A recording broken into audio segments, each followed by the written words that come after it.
A watering hole campaign compromised several Ukrainian sites and one Canadian one. File transfer blues. A couple of looks into the criminal-to-criminal marketplace.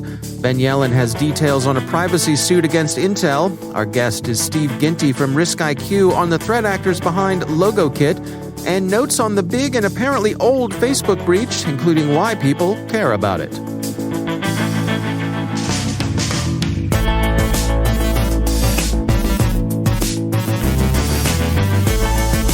From the CyberWire studios at Data Tribe, I'm Dave Bittner with your CyberWire summary for Tuesday, April 6th, 2021.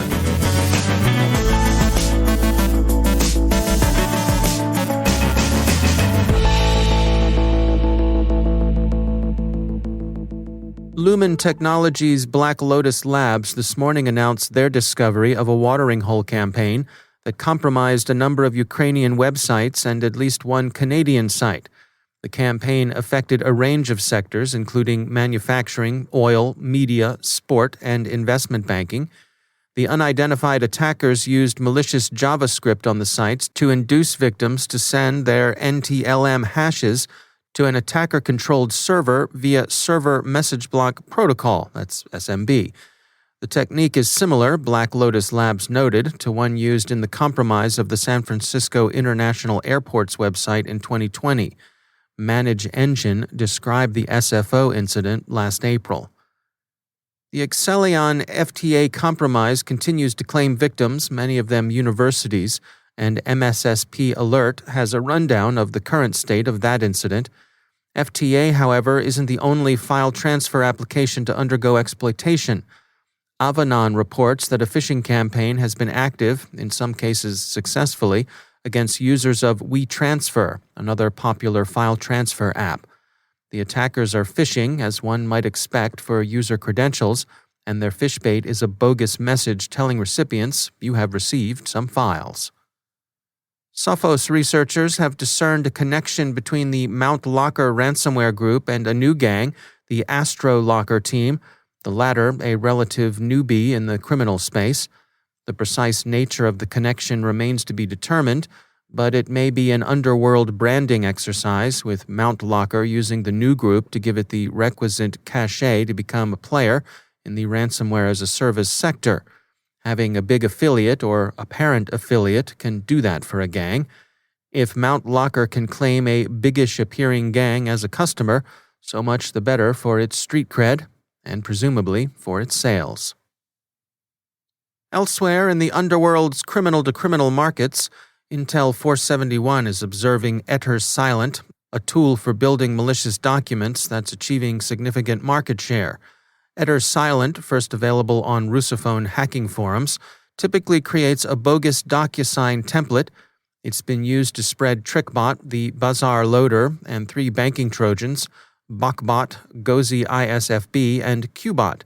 Those last 3 also use bulletproof hosting services from Yalishanda, one of the world's most notorious BPH providers, Intel 471 writes. As is often the case with phishbait, this one is more visually convincing than it is linguistically credible. While not the laugh-a-minute low level we used to see from the shadow brokers, it's still got a whiff of Hollywood heckoey idiom. Why can I not open this document? It asks, for example, then offers 2 suggested answers. You are using iOS or Android. Please use desktop PC. Or, you are trying to view this document using online viewer. Well, what's a viewer for? In any case, the goal is to get the hasty, the curious, and the unwary to click. That big and old Facebook breach remains in the news. Business News points out that Mr. Zuckerberg himself was among the 533 million users affected. Among the Facebook founder's compromised data were his name, birth date, location, marriage details, Facebook user ID, and the fact that he was a Signal user. Ireland's Data Protection Commission, whom the EU has stuck with the thankless task of supervising whatever it is that the Americans are up to, has, according to the BBC, opened an investigation into the incident. The Commission is looking into whether the data recently made freely available on a site catering to low-end skids are in fact identical to those compromised in 2019. The timing is important for GDPR enforcement. An early leak would have occurred before the EU's privacy regime was fully in effect. So far, the Commission says it seems as if indeed the data are from the older leak, as Facebook has said, but the investigation is still young. Observers find the leak, old as it may be, troubling for several reasons. First, much of the data is of the sort that's unlikely to change. Second, as Vice sourly observes, Facebook doesn't appear to have been particularly diligent about notifying its affected users back in 2019 when the company detected and fixed the breach. That also shows, the Washington Post's Cyber 202 thinks, the limitations of current data breach disclosure rules. Third, SC Magazine sees the incident as illustrating the problems that any business model dependent on collecting and selling user data will present. And finally, the data is now readily available to be used by a range of operators one might not particularly wish to meet online or in real life, whom Witfu's Charles Herring characterizes for SC as telemarketers, sales personnel, debt collectors, stalkers, conmen, and the rest of the world. Some of our best friends are sales personnel, but our editorial desk doesn't like the sound of that rest of the world.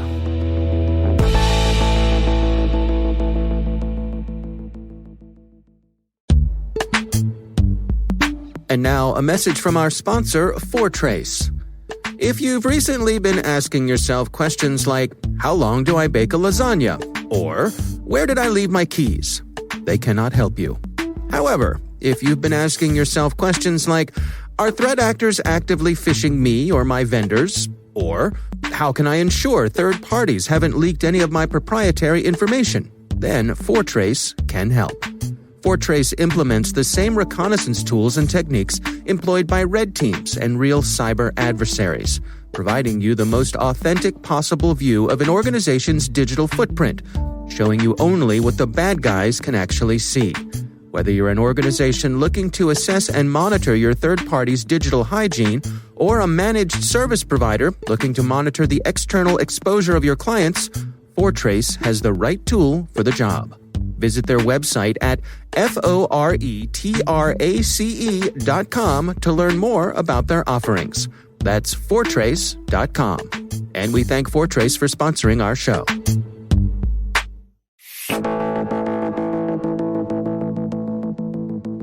The SolarWinds attack has put a spotlight on third-party security risks, and one element people are pointing out is that third-party risks are nothing new.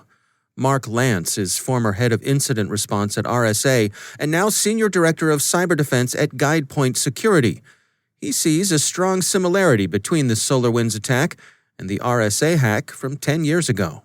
Yeah, I would say that, we see targeted attacks and have seen targeted attacks historically at a large scale and with advanced threat actors going on for, obviously an extended period of time, going all the way back to the RSA breach and prior. And so, very specifically with what occurred with SolarWinds, which was a, supply chain attack, this isn't necessarily the first time we've seen something like this. And so when you start taking into account trying to access somebody who is, part of the supply chain or a vendor or somebody else, as opposed to targeting an environment directly, again, it's, it's something we've seen historically and was reminiscent of, the RSA attack where, RSA being breached and getting access to the data there was not necessarily specifically for the end result of trying to access RSA,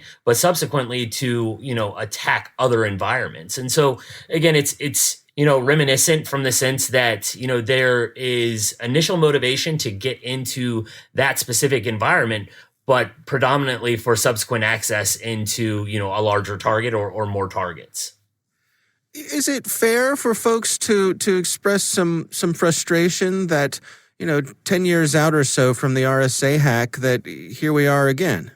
I think that, this is something that is going to continue to happen. I think when you've got motivated attackers who are really have an objective they're trying to accomplish, they're going to find one way to do it or another. So if it wasn't, RSA, or if it wasn't SolarWinds, they're going to find some other, potential access point within the supply chain, or, whether it's through a subsidiary or whether through a partner or vendor relationship, they're going to find a way in. So I would say that, there can certainly be frustration in some of the qualities associated with the way that things are being secured. But I think overall, these attackers are very creative, especially when you're talking about, your, nation state sponsored actors that, again, when they've got an objective, they're going to find one way or another to get in.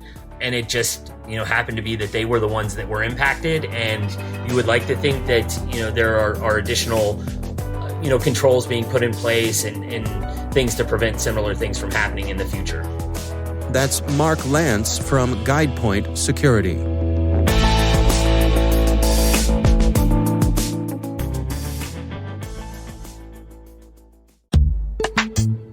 And now, a word from our sponsor, Verizon.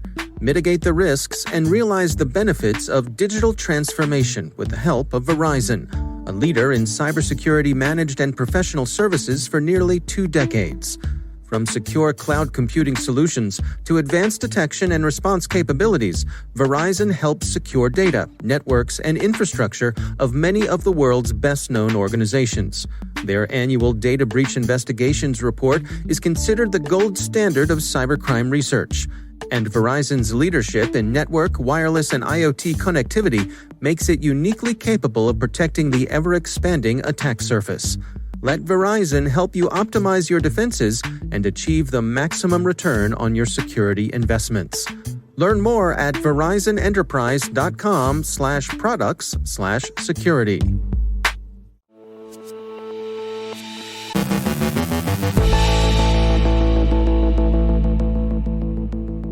And joining me once again is Ben Yellen. He's from the University of Maryland Center for Health and Homeland Security and also my co-host on the Caveat podcast. Hello, Ben. Hello, Dave. Interesting story about a lawsuit against Intel. And this is a lawsuit that was filed in February and made its way from a Florida state court and is shifted to a federal district court. And evidently, plaintiff, one Holly Launders, has claimed that she visited Intel's website in the year prior to January of 2021. And during those visits on the website, Intel had tracking, recording, and other session replay software to intercept her use and interaction with the website, including mouse clicks and movements. And this lawsuit is being brought saying that this violates wiretapping statutes. What's going on here, Ben? Sure. So we've seen a number of these cases pop up in both state courts and federal courts across the country. We've seen cases based in California, New York, and now Florida. What's interesting about these cases is they are all causes of action brought under different state laws related to secure communications or the privacy of one's own software or devices. So it's not technically illegal in any of these states to do what Intel is doing here, which is temporarily intercepting some information, mouse clicks, movements, etc. Session replay software per se is not prohibited. It often comes down to this question of consent. The Florida law, which is the 2020 Florida Security of Communications Act, makes it a crime to intentionally intercept another person's electronic communications without prior consent. So much of the outcome of this case is going to hinge on whether this plaintiff had informed consent. Informed consent in these types of cases is very difficult to adjudicate. You know, if you put something in tiny typing at the bottom of the screen that nobody would ever see, are you actually, is that actually enforceable consent?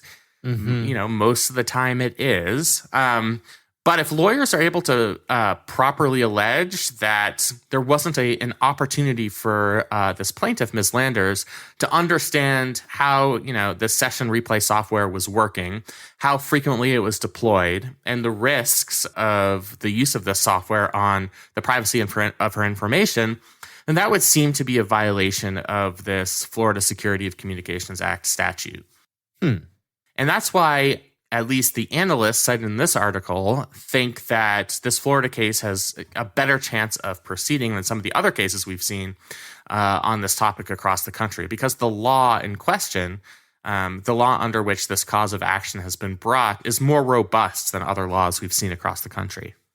That's interesting. I mean, I have to admit that I tend to raise my eyebrows whenever I see someone calling on a wiretapping law, because my sense, certainly from things I've seen here in my home state of Maryland, is that wiretapping laws are often, sort of brought in to come at people for things that perhaps the wiretapping laws were never intended for. Whereas the wiretapping laws, in my mind, tend to be a relic of an earlier time when we were all communicating on landlines. Right.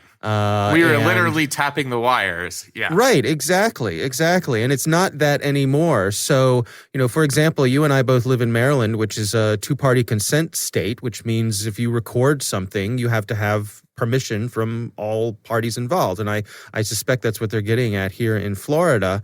But I don't know. I guess, if wasn't she a guest on Intel's site? Right?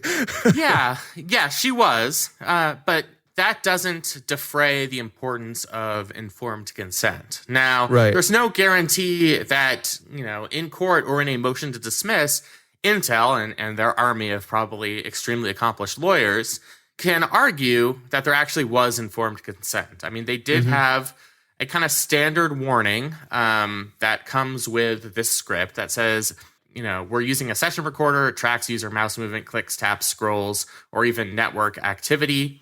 So, there's something there. But, whether that satisfies the requirements of this statute, I think is in question. Right. So it could be, I mean, for example, if Intel had the first thing that you saw when you went to this website was an opt-in. Yes, you have to click agree. Yep. Yeah. Then they'd probably be off the hook. And that might be the end result of this case. I mean, I think first Intel will try and succeed on a motion to dismiss.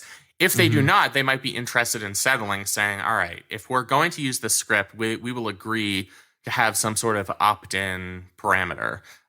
So it's not something being sprung onto the consumer without their consent. Right, which I suspect in that case they would probably just do away with it, because how many people are just the friction that opt-in would create.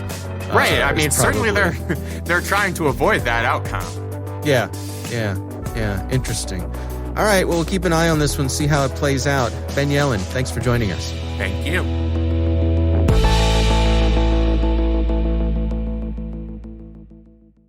Thanks to all of our sponsors for making the CyberWire possible.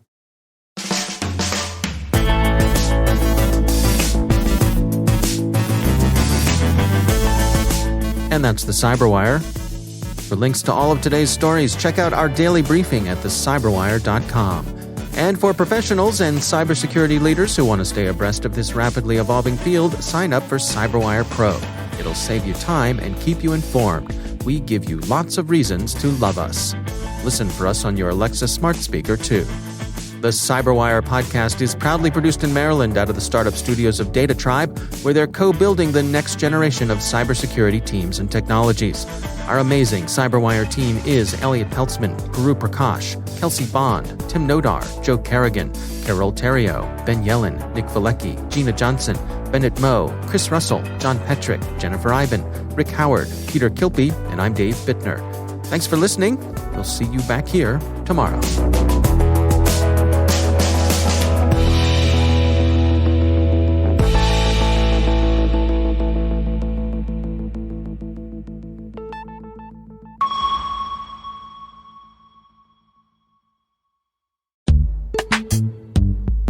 And now a message from our sponsor, the Hacker Valley Studio podcast.